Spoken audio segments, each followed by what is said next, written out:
Hello guys मु स्वागत करछि मो 30 days mini blog challenge day 17 को। तो गाइस देखंतु इवनिंग टाइम भारी पड़थिलु मार्केट को काकि ना मते बहुत जोर से ठंडा धरी हेतिला से पे पड़ीथि मार्केट को मेडिसिन आनिया पे। देखो मेडिसिन आनि सारिया परे बाबा कहथिले कोन गोटे खाइबा चलो आमे मेडिसिन नै सारिया परे सीधा भारी पड़थिलु रेस्टोरेंट पाखु।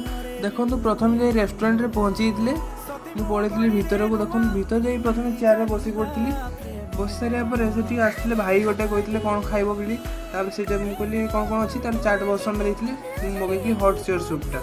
फाइनाली मुझे वेट कर केत आसो सूपटा मोर तार वेट कर फाइनाली पहुंची सूपटा। देखूँ सूपटा देखापी बहुत ग्रेवी होता बहुत सुंदर भी लगुला। आम जा कारण हूँ से नुआ रेस्टोरेंटा खुली आम ट्राए करें केमी लगुच सेमती चलिया मापर थिला। जदि आपण मैंने जानते रेस्टोरेंट कईटे अच्छी मत कमेंट मध्यम करेंगे तापर आम पलि आसलु खाई। जदि आजिका ब्लॉग टी भल लगी आपको लाइक शेयर सब्सक्राइब निहाती कर।